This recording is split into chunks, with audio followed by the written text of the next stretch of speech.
I led them with cords of kindness, with the bands of love. And I became to them as one who eases the yoke on their jaws, and I bent down to them and fed them.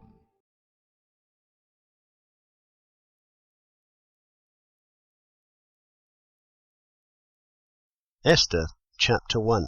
And it came to be in the days of Ahasuerus, he is the Ahasuerus who reigned from India to Cush, 127 provinces, in those days, when sovereign Ahasuerus sat on the throne of his reign, which was in the citadel of Shushan, that in the 3rd year of his reign he made a feast for all his officials and servants.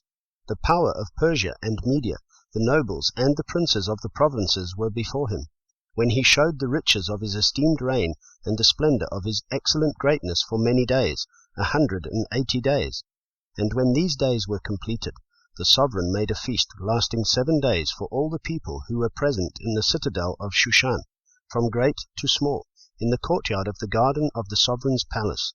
White and blue tapestries were fastened with cords of fine linen and purple on silver rods and marble columns. The couches were of gold and silver on a mosaic pavement of porphyry, marble, mother of pearl, and black marble. And they served drinks in golden vessels, the vessels being different from one another, with much royal wine, according to the hand of the sovereign. And drinking was according to the law.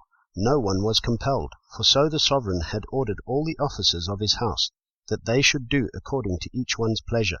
Sovereigness Vashti also made a feast for the women in the royal palace, which sovereign Ahasuerus owned.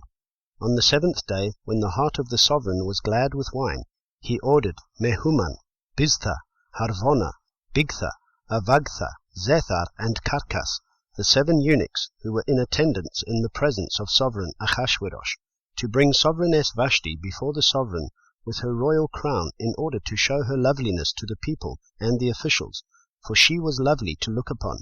But sovereigness Vashti refused to come at the sovereign's command brought by his eunuchs.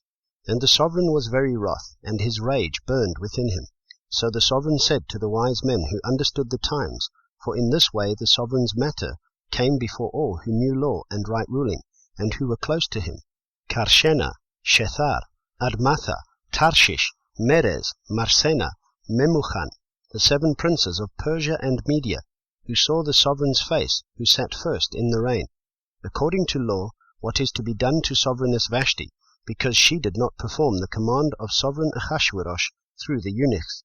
And Memuchan answered before the sovereign and the princes, Sovereigness Vashti has misbehaved, not only toward the sovereign, but also toward all the princes and all the people who are in all the provinces of sovereign Ahasuerus.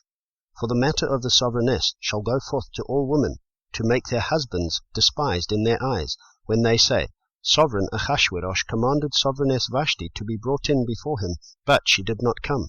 And this day the princesses of Persia and Media shall say to all the sovereign's officials that they have heard of the matter of the sovereigness, with plenty of scorn and wrath.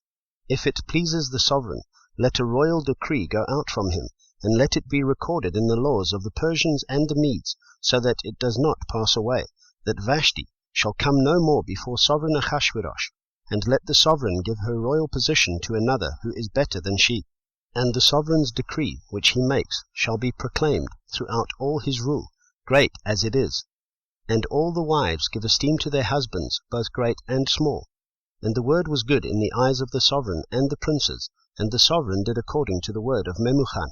So he sent letters to all the sovereign's provinces, to each province in its own writing, and to every people in their own language, that each man should be master in his own house and speak in the language of his people.